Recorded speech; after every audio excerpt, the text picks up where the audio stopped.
All right, well, hello and welcome to the OnStage Colorado Podcast. I'm Alex Miller. And I'm ToniTresca. Thank you for tuning in to another episode of the OnStage Colorado Podcast. As you might have noticed, we took last week off, but we are once again back at it again behind our podcasting mics to round up all the shows we've seen, deliver news from around the state, and give this week's top 10 Colorado headliners. Yeah.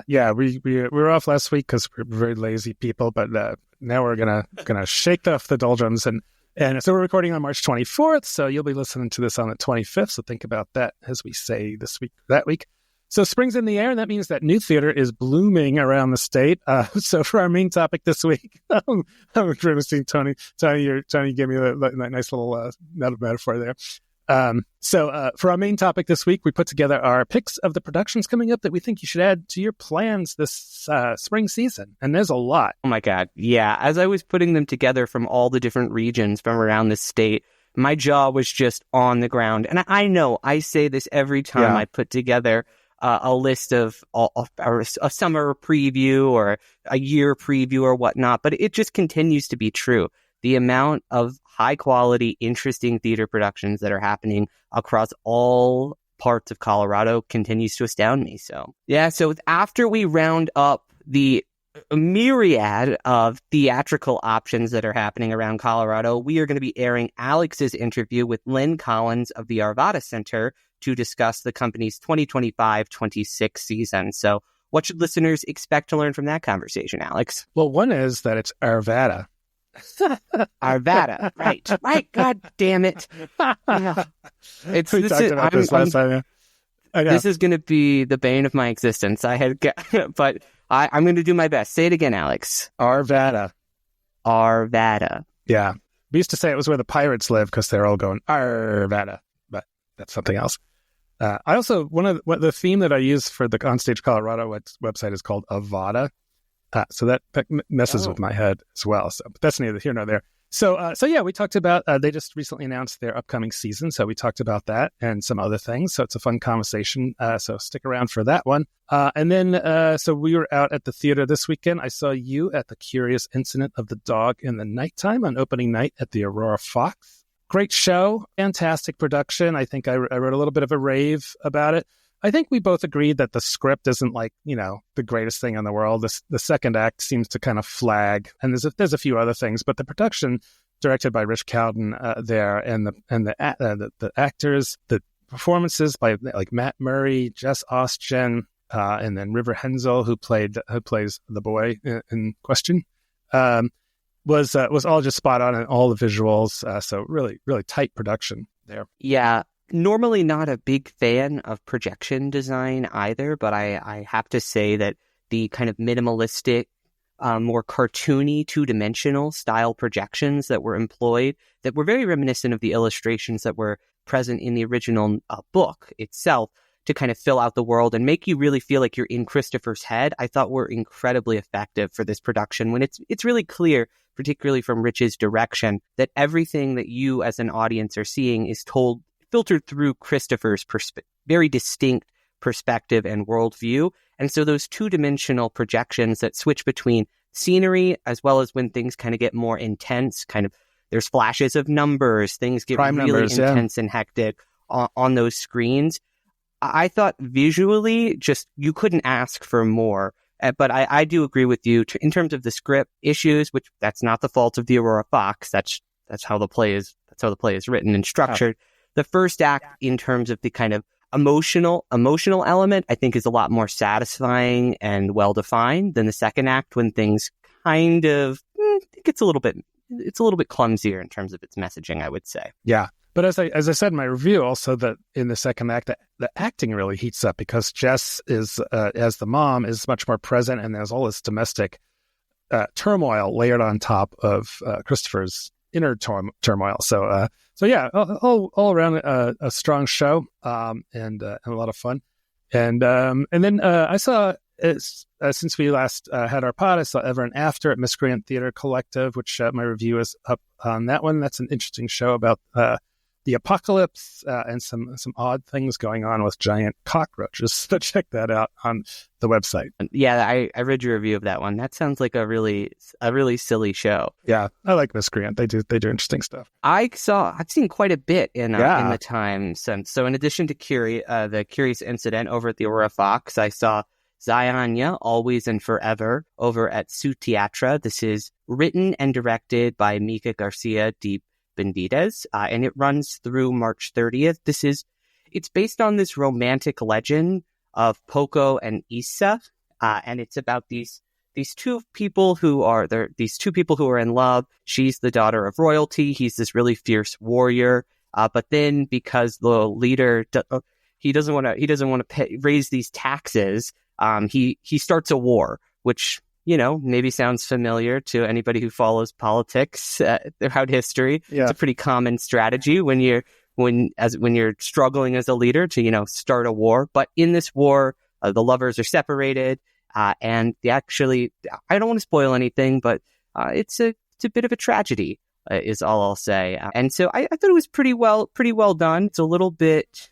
The staging is a little bit more simplistic than I would have expected from a production of this kind of scale. The set is very simple, when I was kind of hoping maybe we could evoke some of the vastness of the war kind of setting that we're here and depicting in this culture. But the acting is all quite good, and it's a pretty fun show. It's way more romantic, I think, than a lot of Su Teatro's productions, which usually focus on contemporary political issues within the Chicano movement. This is more of a historical romantic piece, which is interesting to see depicted on stage as Su Teatro is kind of going through a transition itself, handing the reins from Tony Garcia, who previously directed a bunch of the shows, now to his daughter, Mika, who did this production. Cool.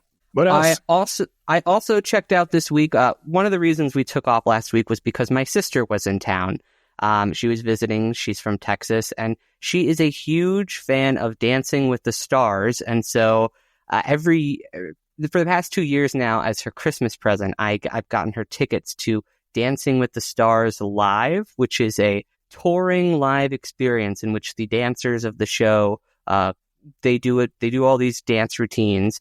It's always sold out. It was at the Buell this year, and completely packed to the brim. Insane energy in there. People just filming the entire experience. People were on their feet throughout most of the show, which if you and I are in the Buell often for touring productions of Broadway shows, and to see that kind of atmosphere in the Buell it was a very different audience, much younger than normal. The show is not exactly, I would say, my cup of tea. It's lots of in-jokes to the television show, which I cannot say that I watch, but my sister, who was a big fan, told me that they were hilarious, all the little jokes. But okay. As an outside audience member, I thought the dancing was very impressive, and they do some really cool stuff with the kind of the they're not projections, they're actually screens that are attached around the perimeter. And they're doing all these different backdrops and things that are pretty effective given the kind of dance nature of the show. When you're not actually trying to create realistic backgrounds, it's popping to all these different disco settings and Egypt or whatever, the Wild West, and pretty fun, pretty silly. My sister loved it. Great. All right. Well, I think we're going to have to start moving a little faster to get through all this. So if you want to keep moving. Yeah, also at the Buell, I saw Life of Pi, which I was a little bit more underwhelmed by. This was a touring production. It's featured lots of puppetry that I found somewhat convincing, somewhat not, depending on the puppet. And then I wasn't totally enamored by how the story was depicted. It was really chopped up, and they inserted a weird framing device of this hospital interrogation scene that doesn't come until the third act of the book, which I thought kind of undermined the stakes of the thing. You didn't get a chance to see Life of Pi, did you? I didn't. I was supposed to, but something happened. But your review that's on the OnStage Colorado website was really insightful about like what you thought was wrong with it, and what was good, what was. So if you're interested, because it's still up, isn't it, till the end of the month? That's right. Yeah. So check out Tony's review. You still got a little bit more time, and I would say it's interesting to see. as to kind of see what's really popping in terms of the play scene of Broadway, but I would go in with some reservations. And I also do not agree that the best seats are in the balcony. I got that message from the Denver Center. I understand they're charging more money for those tickets, but just because they tell you that does not necessarily mean it's true. My view from the balcony was quite obscured in very surprising ways, particularly with the 2-level scenic design. I was like, you really think that you would have thought about that? Yeah, but it was interesting that John Moore over at the Denver Gazette, who does not really write theater reviews, wrote a review that was kind of the exact opposite of yours. So it was really interesting to see those two takes from the two guys. I know, it was fun. Isn't it fun when you have multiple perspectives on the same show? It gets you kind of a more rounded idea of what the experience actually was, rather than just like one rave or one really negative or one kind of mixed review that gets published. It's fun when you have multiple theatrical reviews. Yeah, absolutely. So thanks for doing a review, John. Yeah. And then the final show I saw was the 25th annual Putnam County Spelling Bee, which is a very familiar title to anybody who's been watching the stages in Colorado recently. It's done quite often. And this is being done by Family Theater Company over at North Glen Arts, and it's a really spectacular production. I've seen this production a lot over the past few years. It's a good play, but it's kind of overdone. You know what to expect. I guarantee you won't. This family has completely reworked it. There's a ton of improv. There's a ton of jokes about disability in there. Everything from like the magic foot that the character Arnold sings is now about their crutches rather than the foot itself, because they have 2 crutches that they use around. There's all sorts of kind of very timely jokes about how disability is represented on stage and the musical numbers themselves are so well choreographed and sung.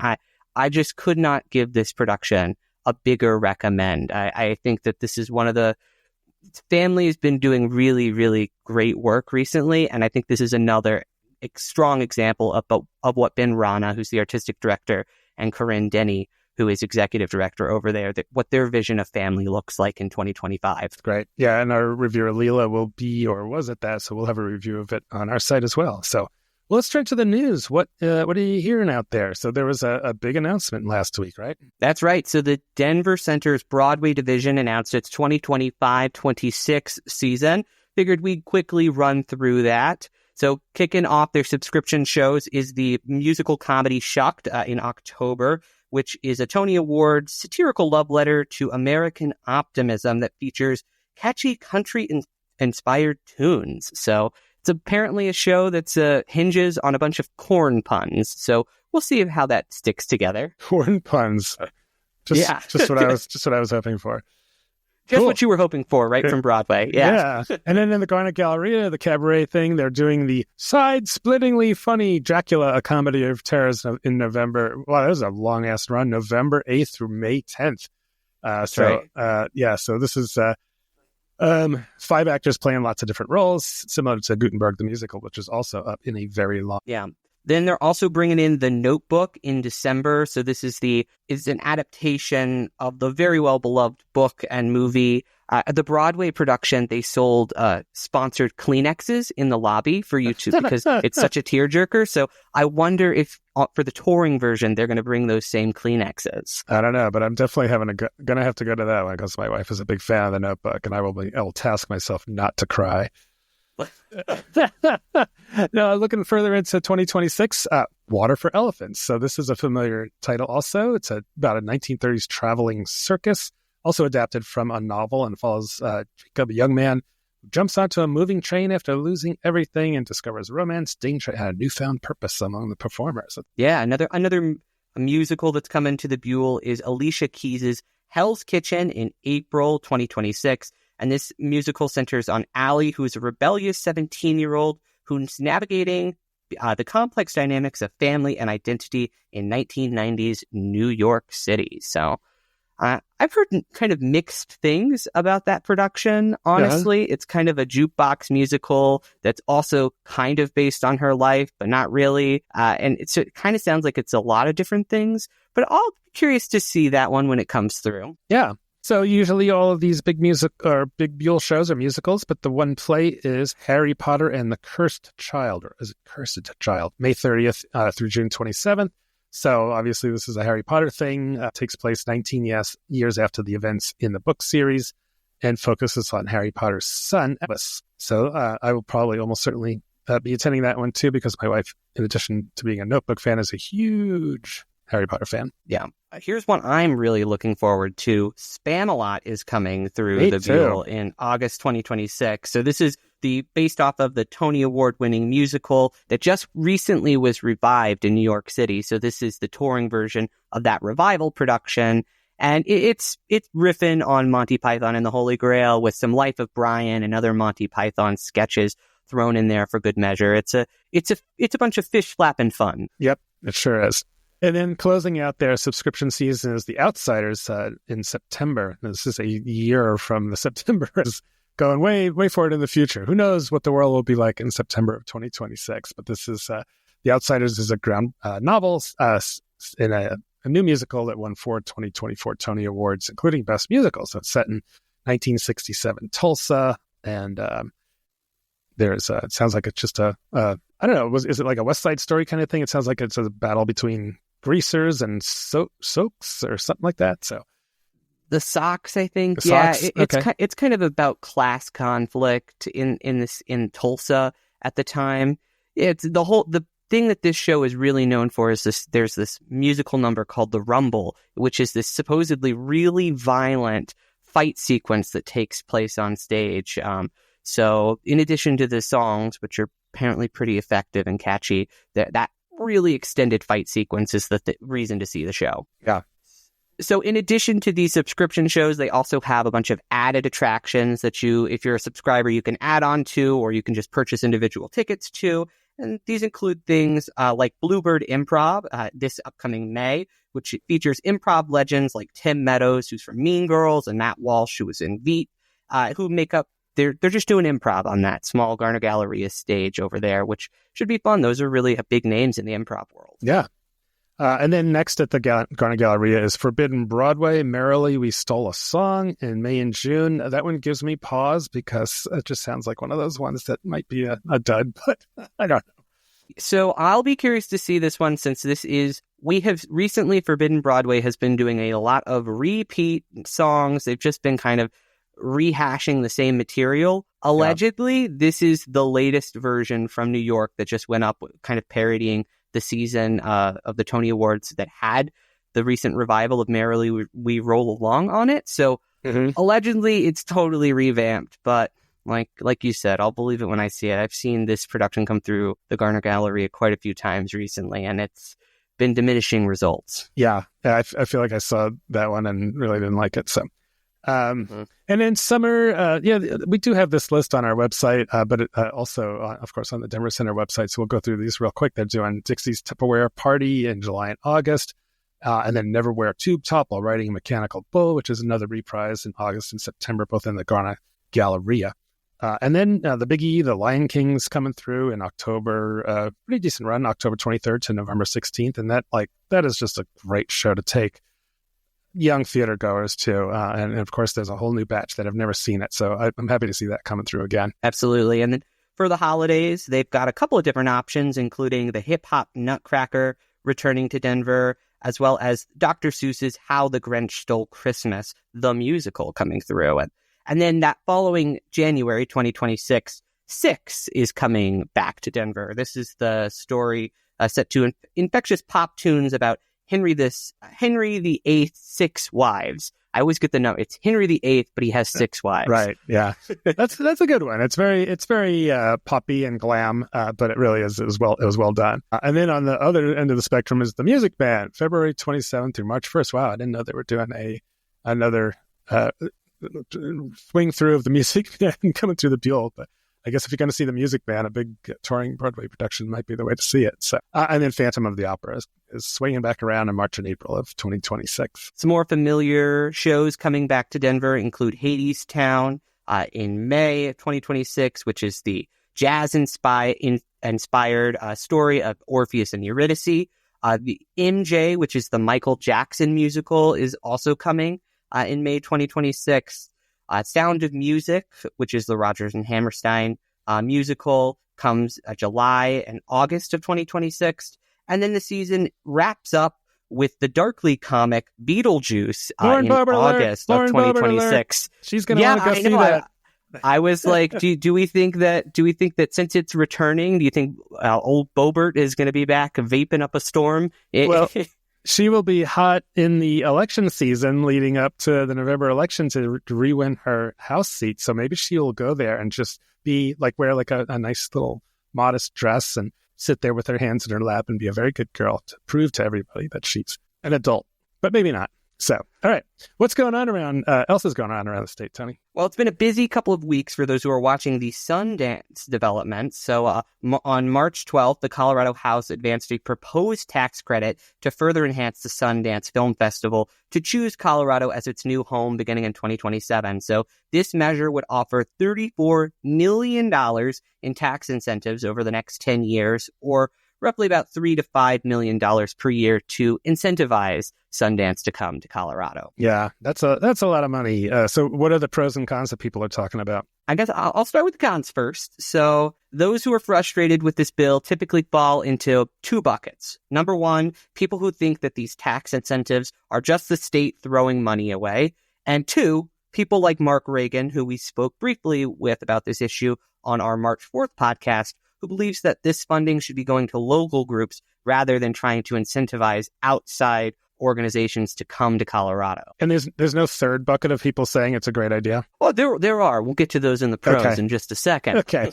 Well, I mean, those arguments both seem fair to me because there are a lot of local nonprofit organizations struggling, and it's a little bit of a slap in the face for state politicians to suck up to outside festivals, even though, I mean, there certainly would be a great economic impact. But I mean, it reminds me of football, stadiums, football clubs, trying to extort money out of local cities or we're going to go somewhere else kind of stuff. And these are very, very lucrative operations. I mean, it's silly to compare maybe Sundance, the film festival, but it's the same kind of thing. It's like, should we be funding this or can it fund itself just fine? Yeah. Advocates would certainly want you to focus on kind of there's going to be cascading effects on the local Boulder and surrounding areas if we bring Sundance in, because they argue Sundance sells more than 100,000 tickets and attracts about 20,000 out-of-state attendees. An economic impact study showed that in 2024, the festival generated $132 million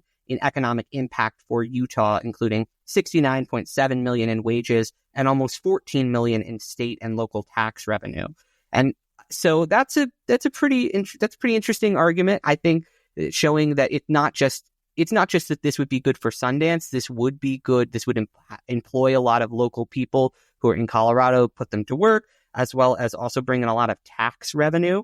Additionally, that bill that was passed by the House earlier in March, it will make about $500,000 available annually to support other small or existing local film festivals, such as the Boulder International Film Festival that just actually wrapped up recently. Yeah. Okay.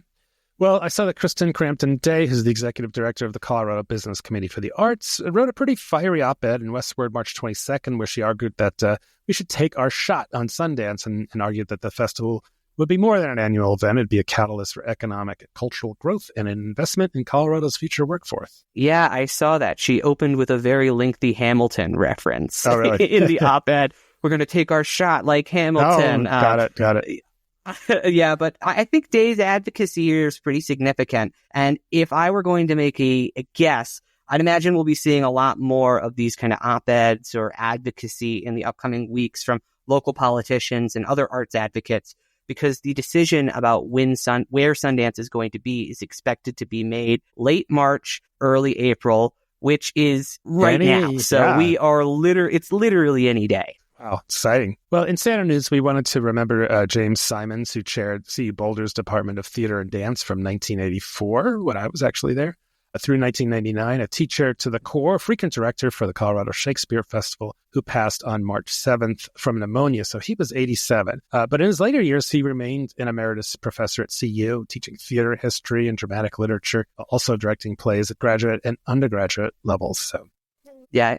he had a really storied career. And from reading John Moore's piece about him and just reading some of the quotes that people such as Philip Sneed, who's now over at the Arvada Center, said about him, it was just really touching. In his career, he directed more than 60 plays, including 11 for the Colorado Shakespeare Festival, most recently Richard III back in 2013.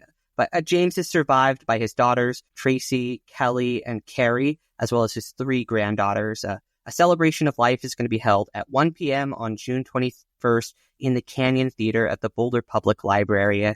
And in lieu of flowers, the family suggests a donation in his memory to any local library. So rest in peace, James. Yeah. All right. Well, anything else to note before we move on to our main topic? Happy opening to the most expensive ticket on Broadway, Othello, which is averaging roughly $900 to $1,000 for a single ticket. I know. It debuted on March 23rd, and in addition to Denzel Washington and Jake Gyllenhaal in the titular roles, the ensemble also includes Denver's own Gene Gillette. So maybe it's Gene who's driving up those ticket costs. Get out of the way, Denzel and Jake. Yeah. It's our Denver boy. That's right. All right. Well, let's move on to our spring theater preview. So we're going to talk about what's coming up as the blooms come out, the weather warms up, and the mountain snowstorms continue. That's right, Alex.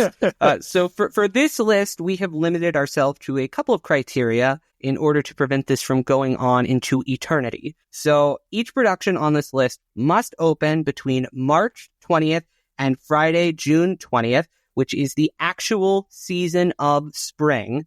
And we will only select one show per producing company. So even if a company has multiple shows opening throughout this time, we're only going to discuss the one that excites us the most. Yeah. All right. Well, let's kick off with Boulder and surrounding areas with National Bohemians. And we're going to be talking a lot about this more. So I'll just say this is going to be at Miners Alley Performing Arts Center in Golden, March 28th through April 20th.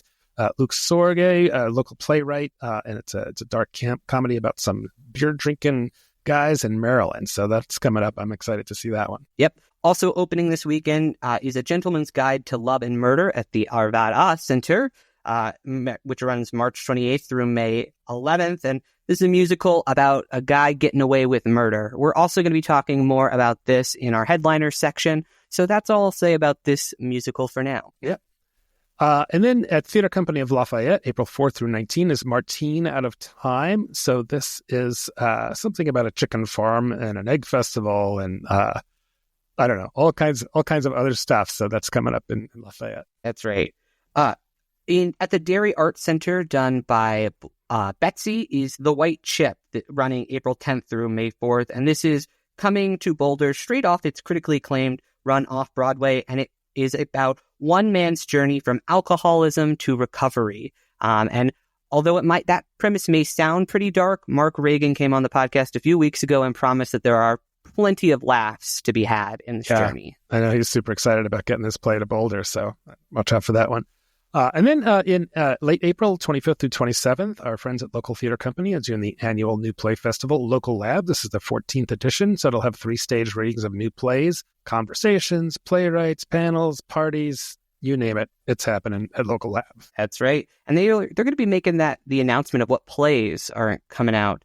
It should be this week, I believe, so keep your eye out on that, and we'll keep you updated on those shows next week. Yep, and we are going to have one of the artistic directors, co-artistic directors at Local, Betty Hart, up on the podcast here in another week or two. So I'm sure she'll talk all about that. Great point, Alex. Also in the Boulder area, over at the Dairy Arts Center, the Upstart Crow is doing Romeo and Juliet May 1st through the 18th. And they say this version of R&J will be set in a high society, Regency-era America with a gender non-conforming twist, which begs to question, what if queer people were allowed to exist in high society, and what if they were allowed to exist loudly? Wow, okay. All right. Also at the Dairy Arts Center, Viva Theater, which is the theater for older actors, they're doing Our Town, so we all know what that is. That'll be May 9th through 25th. Cool. The Boulder Ballet at the Dairy, May 16th through the 18th, is doing Queen of Hearts, which is a kind of a riff on Alice in Wonderland, but it's telling the story from the perspective of the Queen of Hearts. So from talking with the artistic director, he's like, it's basically Wicked, but for the Queen of Hearts and in ballet form. So if any of those things intrigue you, check this one out. Pro tip, if you're into ballet, get on the Betsy mailing list, because Mark Reagan is also a big supporter of Boulder Ballet and often comes out with deals like, free tickets or very, very highly discounted tickets. So check that out. It's a great point. Yeah. Head Over Heels is going to be presented by Shifted Lens Theater Company at the Arts Hub in Lafayette in May. This is a jukebox musical set to music from the Go-Go's. So if you love 80s, this one's for you. We're going to be moving down south to Colorado Springs and the surrounding areas for our next couple of shows, starting off with The Disturbance at Delta, or Here Fishy Fishy Fishy at Iron Springs Chateau in Manitou Springs. This is running March 28th through August 2nd, and it's a turn-of-the-century classic melodrama where the evil seafood restaurateur Led Robster. I'm sorry, I'm just reading this for the first time. This is hilarious. Yes. Along with his beautiful accomplice, Helen Handbasket, is working hard to swindle the kind and unsuspecting people of Skeeterbunk. So I think that sounds hilarious. So maybe check this one out. The show includes dinner and parking and all of the above. Yeah, one of the few dinner theaters left in Colorado. And, if you've never seen a melodrama, you should go at least once. They're super corny. It's like the villain twirling his mustache, and stuff like that. And it's full of corny puns and stuff. And they're just a lot of fun. So if it's even half as funny as the description, I'm sure I'd just be dying the whole time. Yeah. And then also at Springs Ensemble Theater Company in June, they're doing The Revlon Girl. So this is a play based on true events following the 1960s.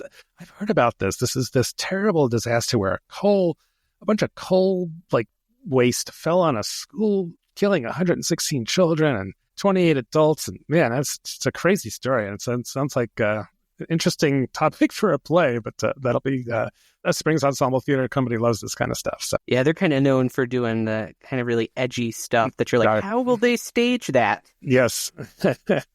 So rounding out our picks in the Colorado Springs area is Four Old Broads on the High Seas by Funky Little Theater Company. Lots of fun show titles happening in this area. So this is being done June 6th through the 28th.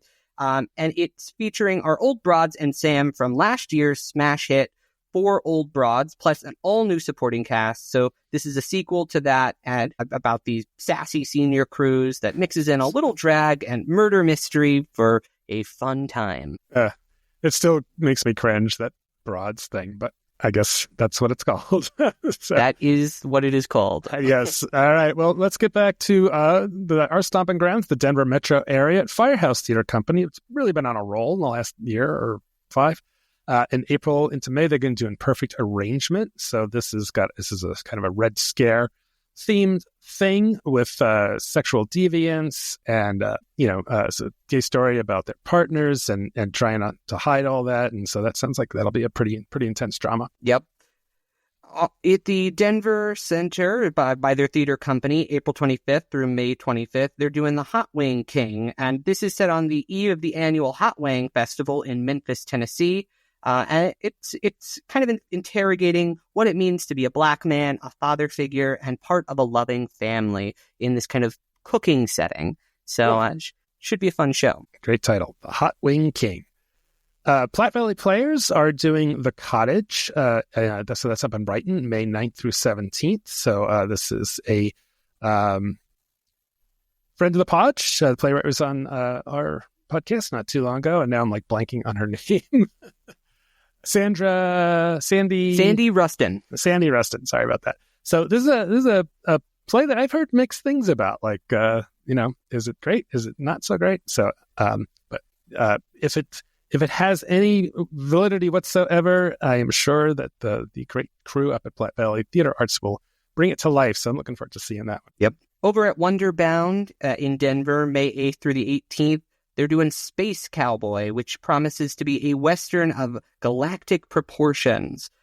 Garrett Amond, Clay Rose, Tom Hagerman, and Dave Devine are team up to create this odyssey of live music and dance that is equal parts A Fistful of Dollars and Blade Runner. So I am all over this one. I mean, Clay Rose, from Gasoline Lollipops he did one of their Halloween shows with kind of another one of his bands that was just fantastic. And of course, Tom Hagerman is from Devotchka, very well-known Colorado band. So this that should be a lot of fun. And this one will feature live music. So not every Wonderbound show features that, but this is going to have these musicians playing there. So I'm with you, Alex. This one sounds like the Wonderbound show of the season. Both Sundays are already sold out. So if you want to see this show, you probably want to act now. Yep.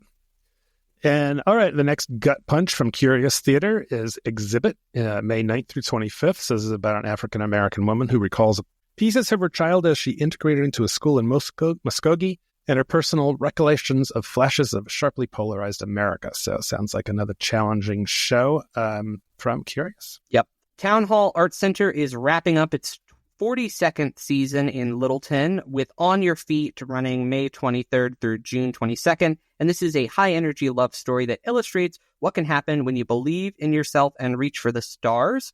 It's following the stories of Gloria and Emilio Esteban. Cool.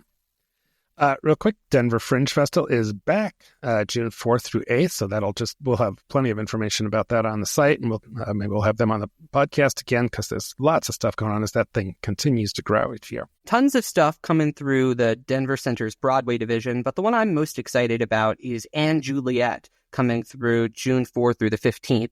This is a musical created by the Emmy Award-winning writer from Schitt's Creek, and it flips the script on the greatest love story ever told, asking what would happen if Juliet doesn't end it all over Romeo. And it's a jukebox musical that's got stuff like Roar, Baby One More Time, Larger Than Life, Can't Stop This Feeling, and a whole bunch more. So I've heard really, really strong things about this production from New York, so I'm curious to see if it lives up to the hype. Yeah, I'm looking forward to that one too.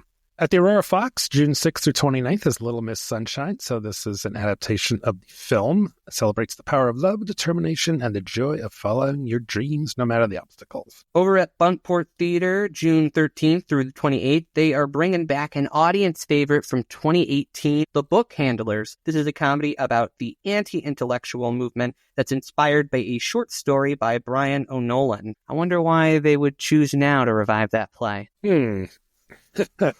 Also, the final one in this area over in Lakewood by Performance Now is 42nd Street, running June 13th through the 29th. This is a razzle-dazzle musical comedy with a spectacular score of hit standards and a chorus line of tap dancing feet. You know I love tap, so I had to include this on the list. Speaking of Performance Now, I've heard great things about their production of Fiddler on the Roof that's up right now that I haven't gotten over to see, but I want to check that out.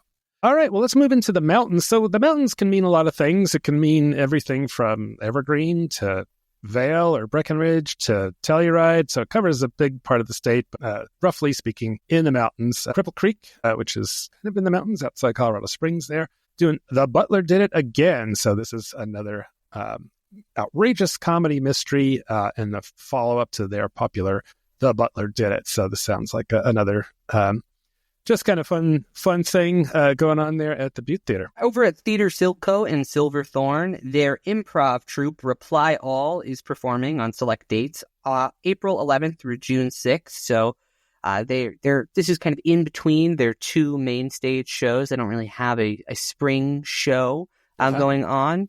So to kind of fill in that space, they're doing some improv. Yeah. It's not a great time of year to do theater in the spring. There's just not as many people around up in Summit County. So, also, if you get back on I-70 and head west and then get on 82 and head towards Aspen, you'll run into Carbondale, where Thunder River Theater Company is doing These Shining Lives, April 25th through May 11th. So this is a story about survival and play chronicles the strength and determination of women considered expendable in their day. And I think this has to do with those women that were like licking brushes to put the radium glowing stuff on wristwatches. It's a terrible, weird story. So, yeah.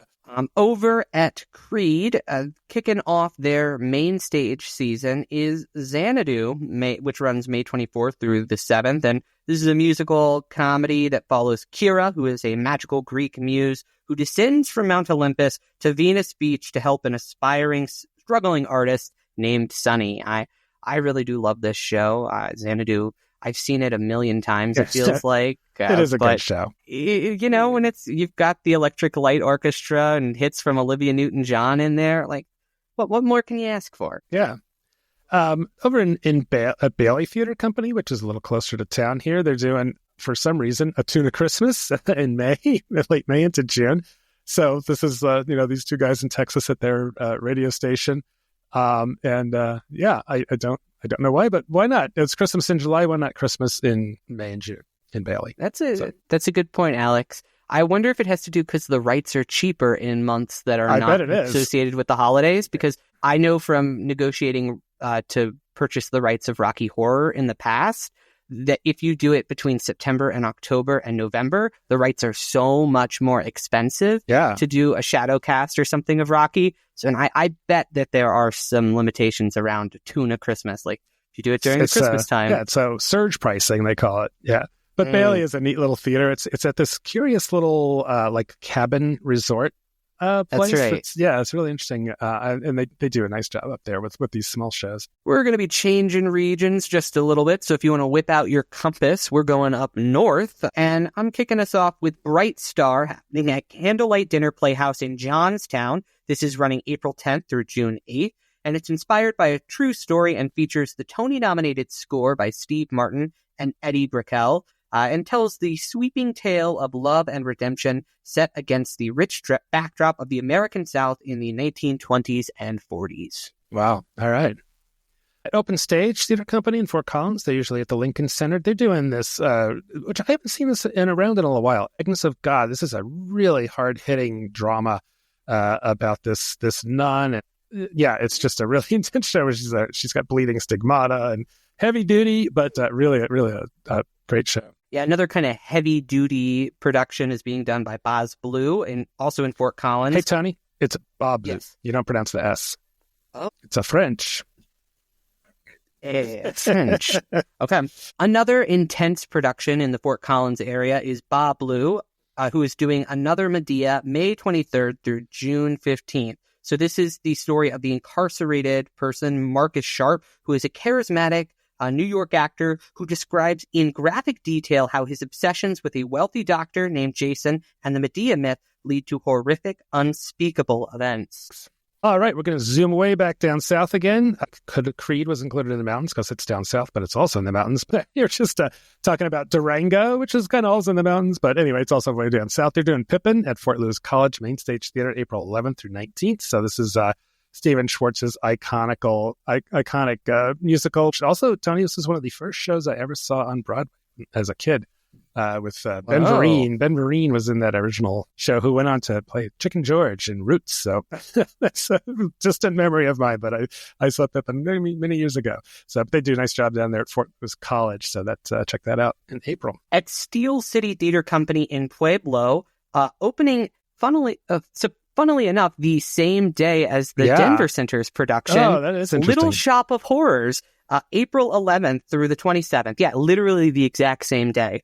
And this is the story of the meek floral assistant, Seymour Crubhorn, who stumbles across a plant called Audrey 2, who convinces him to do a whole lot of murder so that he can feed the plant, and the plant will grow real big and take over the world. This is one of my favorites. I love Little Shop. If you can see it here in Steel City or at the Denver Center, I would definitely encourage you to. Yeah, I just got my invite for Little Shop at the Denver Center today, and I immediately responded and said I will be there. So I love that. It's probably my favorite musical. Also, down south in Trinidad, Little Women, the musical, is going to be at Main Street Live in April 18th through 27th. So, of course, this is based on Louisa May Alcott's life in the book Little Women. Over in Durango, Merrily Players is doing Guys and Dolls, April 25th through May 11th. So this is that Golden Age musical that just closed its run at Vintage Theater. Yeah, yep. I feel like it could be 100 years from now, we'll still be seeing productions of Guys and Dolls coming around. That's right. You know how folks producing theater, they don't love to rock the boat. Yeah. Also down south in La Junta, which is more Oklahoma than Colorado, but the Picket Wire Players are doing The Wisdom of Eve for a short run in mid-May. So this is adapted from the story by which the film All About Eve was based on. And it's a story about New York City's theater world told through the eyes of an unscrupulous ingenue. Our final area of Colorado we are going to be featuring on this list is the Western Slopes, kicking us off with the 39 Steps over at the Mesa Experimental Theater at CMU in Grand Junction. They're doing this Hitchcockian thriller April 24th through the 26th. This is a show that's been seen a lot around the state, but it's always really fun. It's got inventive stagecraft, 4 actors playing all the parts, 2 clowns, one female ingenue, and then 1 detective kind of doing all the brunt work. It's very wild. It's very fun, very silly. Yep. And then our last one from Western Slope, which is an area of Colorado that's very large but does not have a ton of theaters. So we definitely celebrate the theater companies out there, especially Magic Circle Players in Montrose, who are doing Into the Woods May 9th through June 1st. If this is everybody's favorite fairy tale characters coming to life in this Sondheim musical that if you haven't seen, maybe you should. I think it's funny that you gave yourself Into the Woods, Alex, given that you don't really even love Sondheim or this musical all that much. Yeah, well, that's all right. I still celebrate theater, no matter where it is. You're a sport for that, Alex. Sit, don't go anywhere. Right now, we are going to take a quick break to hear from our sponsors. And when we return, we will share our top 10 Colorado headliners, as well as Alex's interview with the Arvada Center's LynneCollins. OnStage Colorado is supported by the Aurora Fox Arts Center, whose production of The Curious Incident of the Dog in the Nighttime runs March 21st through April 13th. The play earns 6 Tony Awards, including Best Play, and delves into the mind of a remarkable young man on a quest for the truth. Tickets at aurorafoxartscenter.org. Also supporting OnStage Colorado is Denver's Curious Theater, presenting Downstate March 13th through April 13th.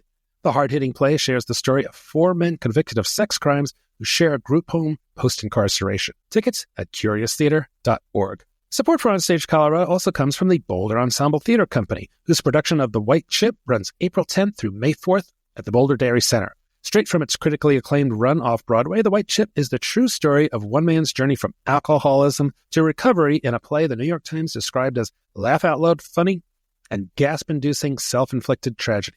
Tickets at betc.org. OnStage Colorado is brought to you by the Town Hall Arts Center, presenting Once, March 28th through April 27th. Featuring all the captivating music from the Oscar-winning movie musical of the same name, Once features a cast of multi-talented actors and musicians who will invite audiences into a magical world powered by creativity, passion, hope, and song.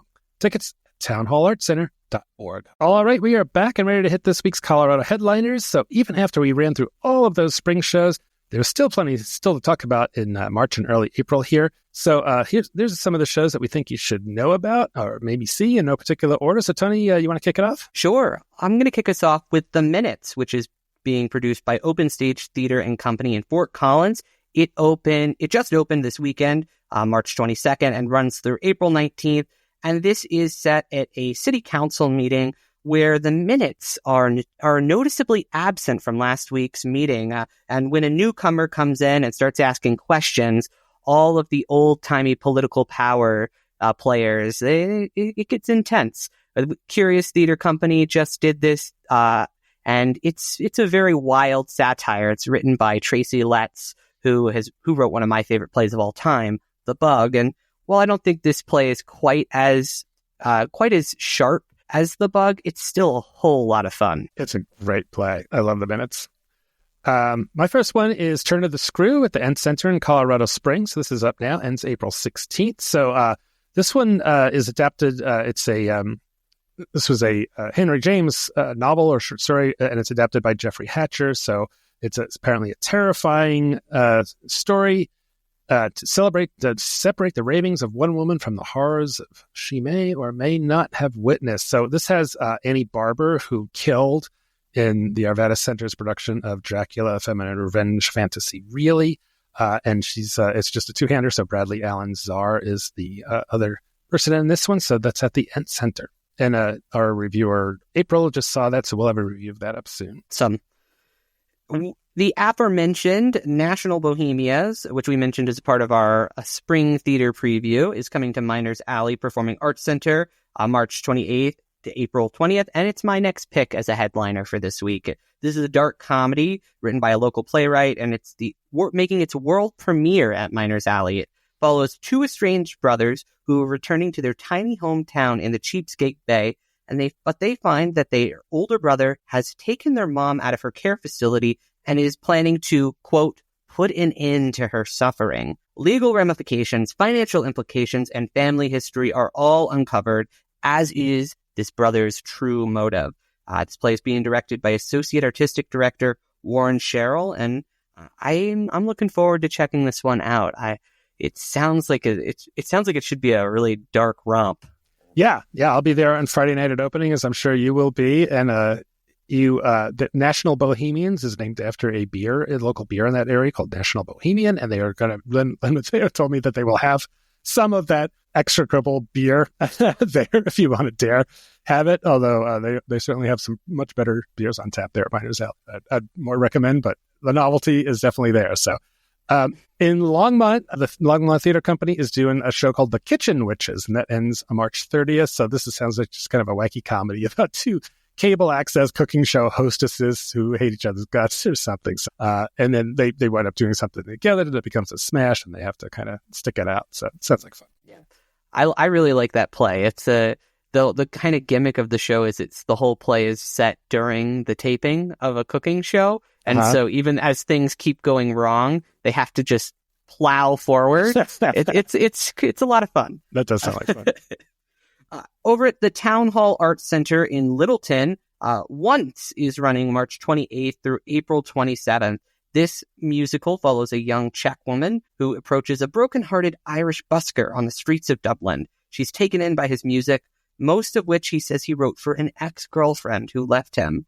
But when these strangers meet again, they form an unexpected friendship that turns into a creative collaboration that then turns into a very moving love story. So this features all the music from the Oscar award-winning musical of the same name and features a cast of actor-musicians. So they're all playing the instruments live on stage. Great show.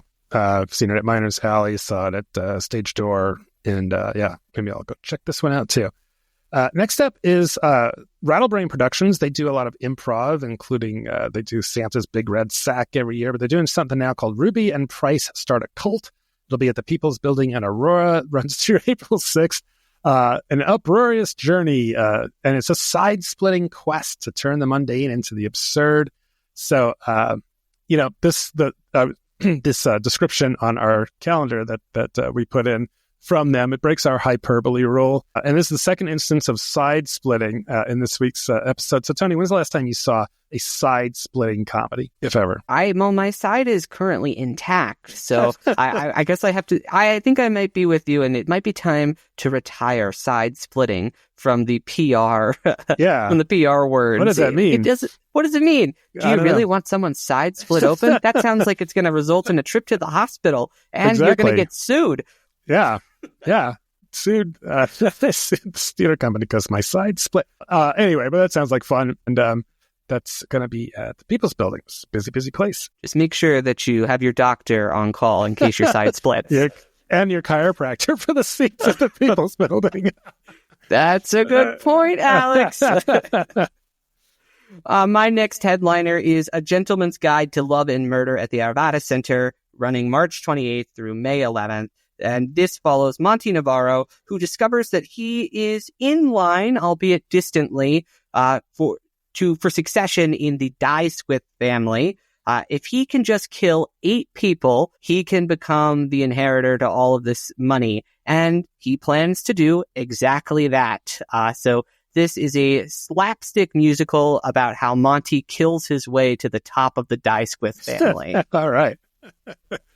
Well, on the other side of the spectrum, Vintage Theater in their little theater is doing Grand Horizons. It ends April 27th. I think it's up now. It's a it's not two-hander. It's actually got a sizable cast, but they're really they're promoting Deb Persoff, the busy Deb Persoff, who seems to be in every play over Vintage lately. So this is something about a woman, an older woman, after 50 years of marriage with a shocking divorce announcement, sending her adult children into emotional turmoil. So that's another play set in a retirement community, Tony. It's been a popular theme as of late. A Jukebox for the Algonquin earlier this year, Morning After Grace, and now this. Well, although I guess Morning After Grace wasn't technically a retirement home. Yeah, it was like an over 55 community or something like that. But yeah, if you look at the average theater audience, maybe you shouldn't do anything other than retirement plays. My final pick for a headliner this week is Defying Gravity, Bewitching Broadway at the Betcher Concert Hall in Denver on March 29th. So this is a concert that features the lineup of songs from Wicked, The Little Mermaid, Phantom of the Opera, Hamilton, and more, all played by the Colorado Symphony. And although I normally wouldn't include symphonic performances, I figured since it had this Broadway hook, it might appeal to fans of OnStage. All right. Well, my last headliner is not necessarily something I would shout out, but I just love the title of this. Burlesque, The House of Shimmy Shake. This is Telluride Theater. It's got just a couple of performances, and March 29th is their annual fundraiser. And Telluride Theater has a really interesting side story of burlesque. I think the founder was involved in that in some way. So there's always some burlesque stuff going on. So they know what they're doing down there. And this year's theme is Welcome to Telluride. Also, I just wanted to give a quick shout out to two of our mountain theaters that have extended shows due to popular demand. So at Breckenridge Backstage Theater, they've extended through April 5th their production of Every Brilliant Thing. And at Theater Silco in Silverthorne, their production of the book club play was also extended through March 30th. So props to those guys. Great to see that the people are getting to see some great shows up in Summit County. Yeah, it's clearly people they're hitting the slopes and then hitting the theater. Yeah, don't forget your chainmail and shield to fight off the spring break crowds if you do go up there. Good point, Alex. That's a pro tip right there. Yeah. So that is it for this week's headliners. Now we are going to throw it over to Alex's interview with LynneCollins. Hey, we are here with LynneCollins, Artistic Director at the Arvada Center, and thanks for being on the podcast, Lynne. You are very welcome. Thank you for having me. Do people mostly say Arvada or Arvada? It's Arvada, like Nevada. Okay. Yeah, a lot of people don't even know that. I know Nevada is very particular about yes, that and so is Arvada if you're one of those folks that get very mad when they hear Arvada. Okay, I will try very hard to use that pronunciation in the future. So it's great to have you on the pod. I think you were on in July of 2023. You talked to ToniTresca. So thanks for being back here. It's kind of a big news week, I guess. It's just announced the new season for the Arvada Center in its 50th season. So wow, that's quite a run. That's a long darn time. Yeah. So you joined the Arvada Center in 2016 as director of plays, and then you became artistic director. Was it 21? I became artistic director of both spaces in 21. Yes. And so, what's the difference between director of plays and artistic director? Well, the way we used to be organized was there. The artistic director, Rod Lansbury, had done both black box and then musicals, and then the organization made a change and split those two. So Rod continued being artistic director in the main stage for musicals, and I was hired to create a kind of a new program in the black box to kind of focus on plays. And then when Rod left, he retired, and they asked me to take over the whole thing under one. Okay. I do remember most of that. I wasn't sure about the nomenclature, so that makes a lot of sense. So, so I'm just going to hit, so real quick, the next season coming up is going to be The Mousetrap in September, directed by you. And then Lady Day at Emerson's Bar and Grill by Lainey Roberts and directed by Christopher Page Sanders. And that'll be in later September into November. The big musical, Disney's Frozen, November into January, directed by the great Kenny Moten. And then you're directing Romeo and Juliet in the Black Box Theater in February into March. And then it'll wrap up the season with Come From Away at the main stage, another Kenny Moten directed show, March 27th through May 10th. So wow, it's a neat lineup. It's kind of a good mix of some little more challenging stuff and also some of the more popular things. So The Mousetrap is just such a classic title. It's a show that's been seen by millions of people It was one of the longest show runs of all time, right? They say the longest running play anywhere ever is, I don't know quite how they count that, but that's the London production has that. Yeah. So what was behind picking that one? Why did you want to direct that? I wanted to do something in the 50th anniversary that was a nod to the last 50 years, a remount of something. And Mousetrap, the Mousetrap had been one of the most popular plays we've ever done in the 50 years of the Arvada Center. So it seemed like a good choice to remount that, to sort of do a nod to kind of classic, old school, that, one of the kinds of things that Arvada is particularly skilled at bringing to life, these kind of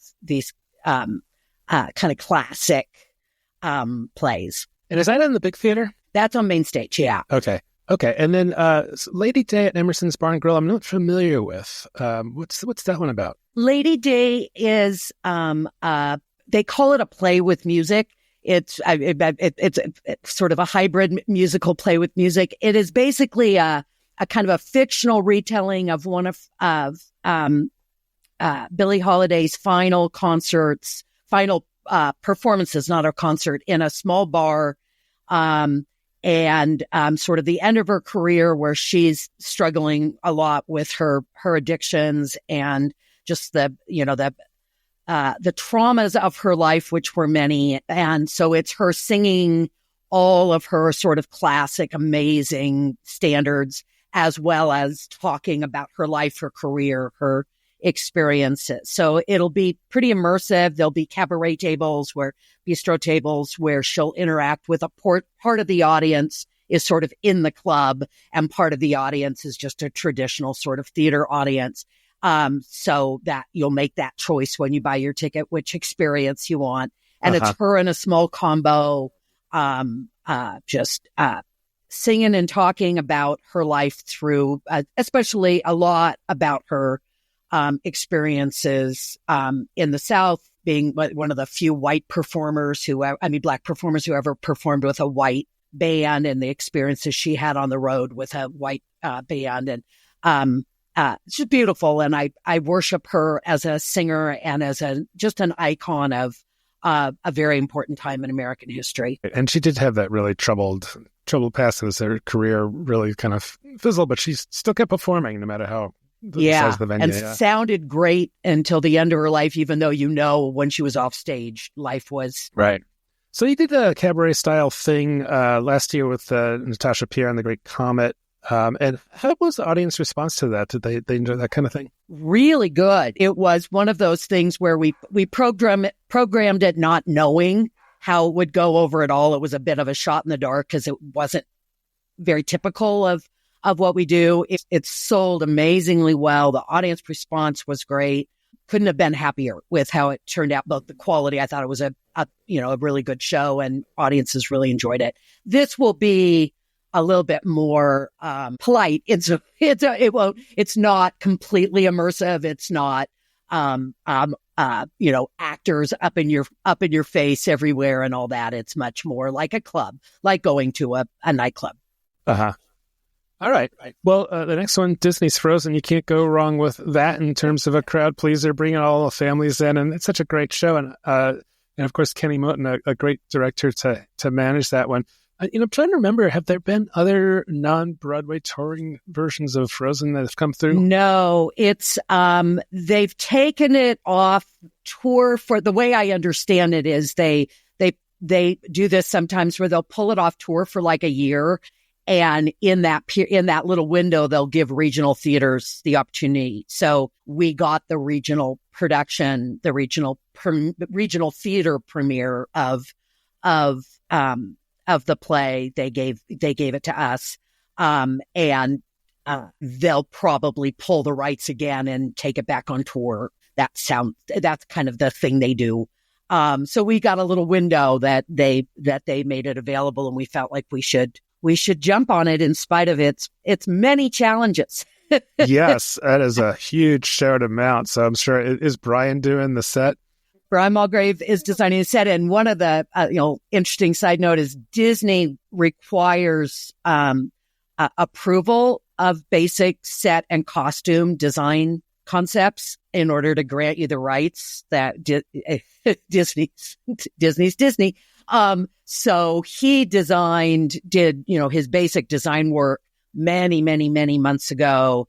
And this costume designer, Emily Valley, did basic sketches many, many months ago to get approval, which we have now from Disney. They're very persnickety about they don't want it to look exactly like them, but they want it to be on brand. So it's a tricky line. Makes sense. Yeah. And Brian's been on fire in the last couple of years with all of his sets around town. We especially are so lucky to have him. He is such a gift.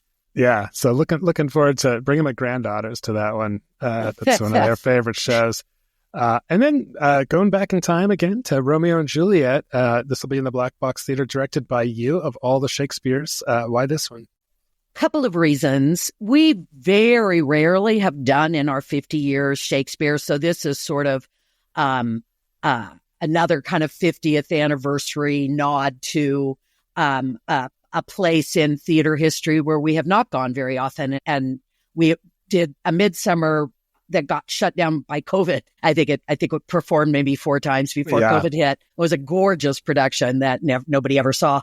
So we haven't done much Shakespeare. So I really wanted to do that. I really wanted to do something that would appeal to school groups, to younger audiences. I'm a big believer in, that the reason Shakespeare survives in part is not studying Shakespeare in class, which often I think kills it. But seeing Shakespeare done well in a theater. So I consider that an important thing that theater makers should do. Romeo and Juliet specifically because I want to look at it in terms of not so much the love story as the story, of violence and patriarchy and inability to forgive and connect and find peace as a way that societies destroy themselves and destroy their youth, obviously thinking about our current world. And just, I'm very interested in the sort of patriarchal, violent, sort of, way this world works that makes it impossible for these young people to find love or joy or anything. So it's a small cast, 8 actors playing all the roles. It'll be very, very modern, sort of youth focused, and an attempt to remind ourselves that Shakespeare speaks to us when sometimes it's hard for us to speak about what's going on in our world. Right. Yeah. And in that smaller theater, that should be a really cool experience. Yeah. Hope so. And I'm excited about it. Honestly, if I've ever seen Romeo and Juliet, it was so long ago that I don't even remember. So looking forward to that one. And then the season wraps up in March into May with another Kenny Moulton directed show, Come From Away. So this is it's a 9/11 story about these planes that landed in Canada when they couldn't land in the U.S. And it's a really unusual musical, but really kind of moving. And what was the decision behind that one to pick it? That was another one when we got the opportunity to do the regional premiere. It was done up in Aspen, hasn't been done in the Denver metro area, except for the Broadway tours. Right. So I was excited about that. I'm always really excited about work that our audiences might, unless they happen to catch it at the Buell, wouldn't have seen. I love the play. We talk about it a lot, not as a 9/11 play, but as a 9/12 play, that it's very much, it's really not about what happened on 9/11. It's about how humans are able to rise to an occasion and create community and be kind and loving. One of the things I love about this story is it was 7,000 people landed in this tiny town of Gander, which had a population smaller than that, and 38 planes from all over the world. So there's people who don't speak English, people who are long way away from home in the middle of this crisis.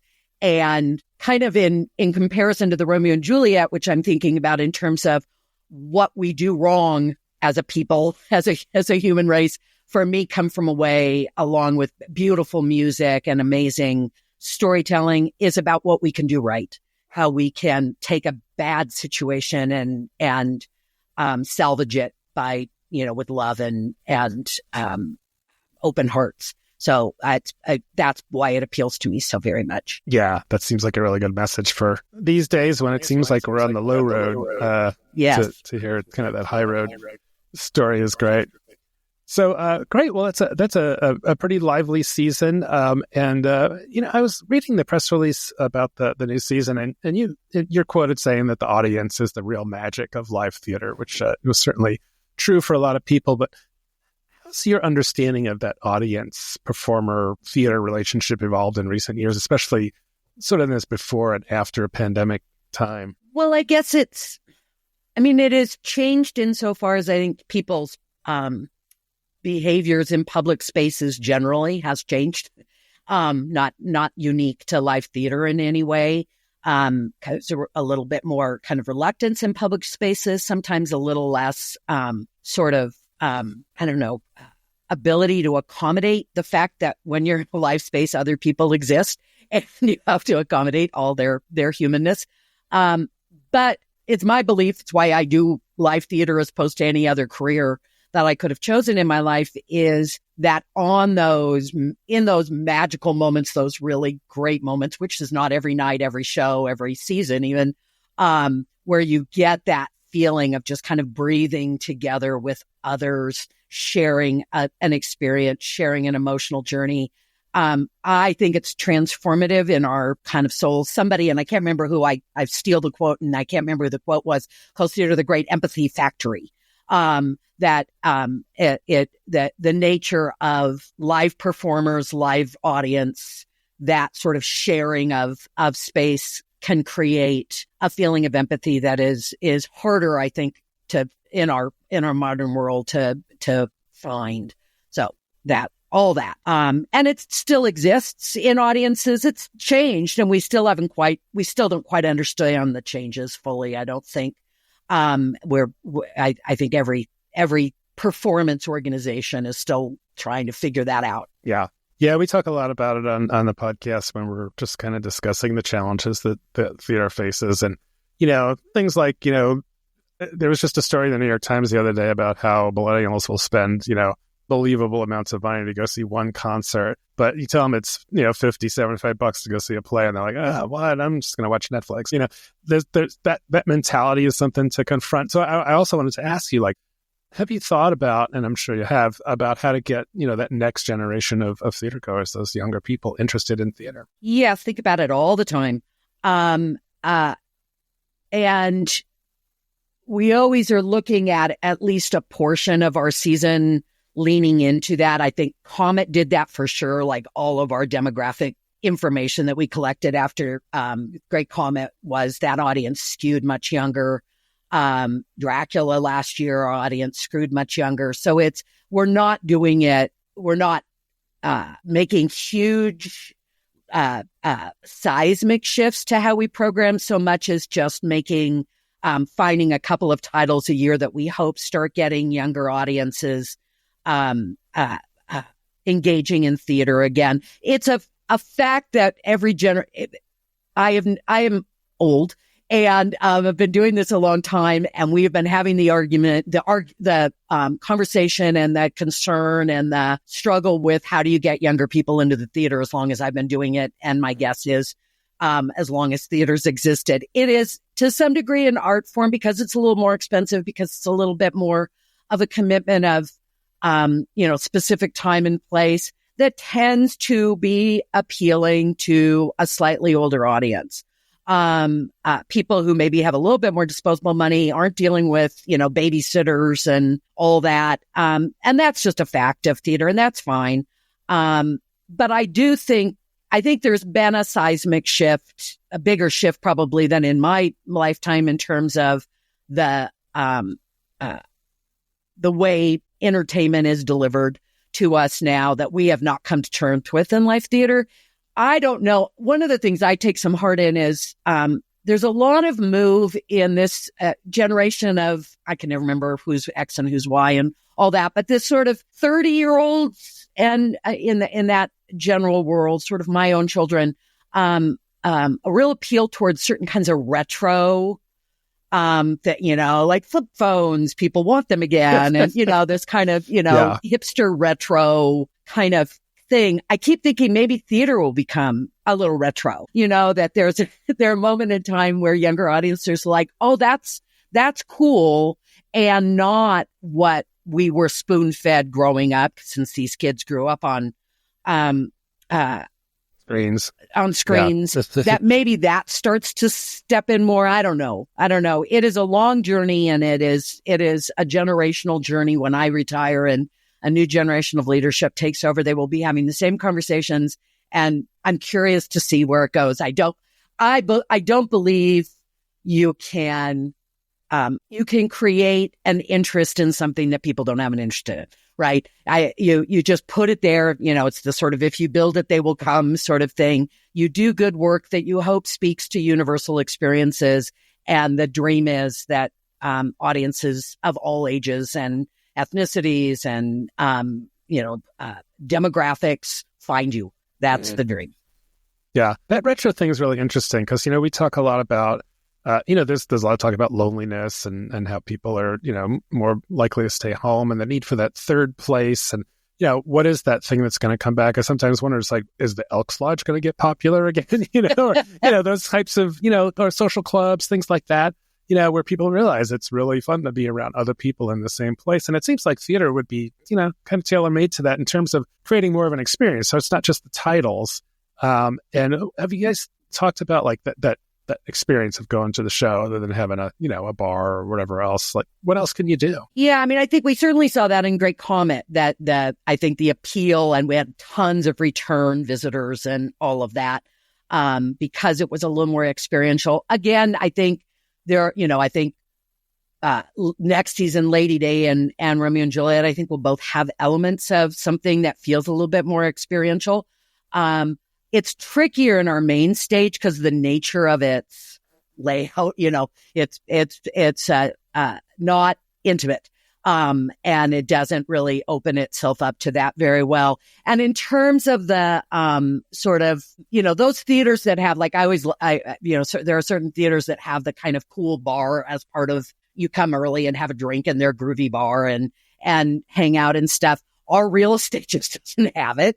We just don't have that space particularly. We talk about, creating it at some point in time, but it currently doesn't really exist in our footprint. All right. Well, yeah, big questions for longer conversations that we'll continue to have on the podcast. But LynneCollins, Artistic Director at the Arvada Center, thanks so much for being on the pod. And just before you go, I want to remind people that this new season starts in September, but right now Clybourne Park is still up through March 30th. And also a show I'm really looking forward to, A Gentleman's Guide to Love and Murder, will start March 28th into May. And then Lyle the Crocodile for the kiddos starting in April into May. So all kinds of good stuff coming up at the Arvada Center. Did I say Arvada earlier? You did it. You got it. Okay. All right. Well, Lynne, thanks so much for being on, and Rick legs with everything going on there. And we hope to see you at the theater soon. Great. Thanks so much, Alex. All right.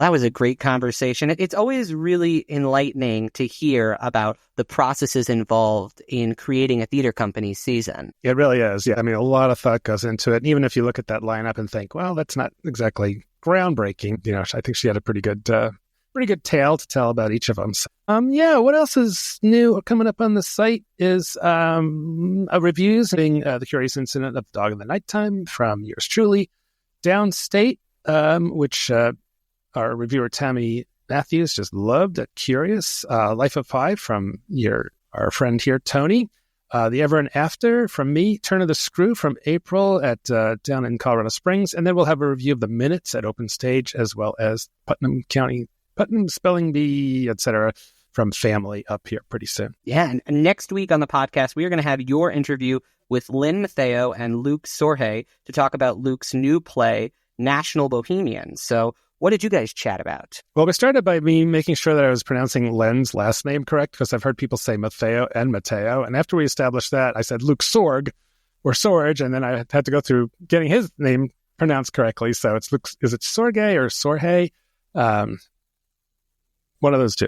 But anyway, So yeah, we had a lot of fun talking about Luke's new play, National Bohemians, which has actually been kind of on the burner for several years. I think it was interrupted by some other things like theaters closing, maybe pandemics, things like that. So it sounds like a lot of fun, and it's a really fun conversation. So definitely check that out. So yeah, if you want to stay up to date on what's going on in theater and some comedy venues, some music across the state, subscribe to the OnStage Colorado Theater Blast newsletter, which comes out every Thursday, except last week. Yeah. And if you like what we're doing here on the podcast, just consider leaving a review wherever you're listening now and tell the other theater lovers in your life about what we're doing here. Yeah. Well, I know it's if you made it this far, thanks for listening to all this stuff, but really it's exciting to just see how much live theater is going on. It's like everybody wants to ring the death knell of theater, but maybe not everybody's getting rich, but they're certainly out there doing a lot of theater and lots of good theater. So that's all for this week. Thanks so much for listening. I'm Alex Miller. And I'm ToniTresca, and we'll see you at the show.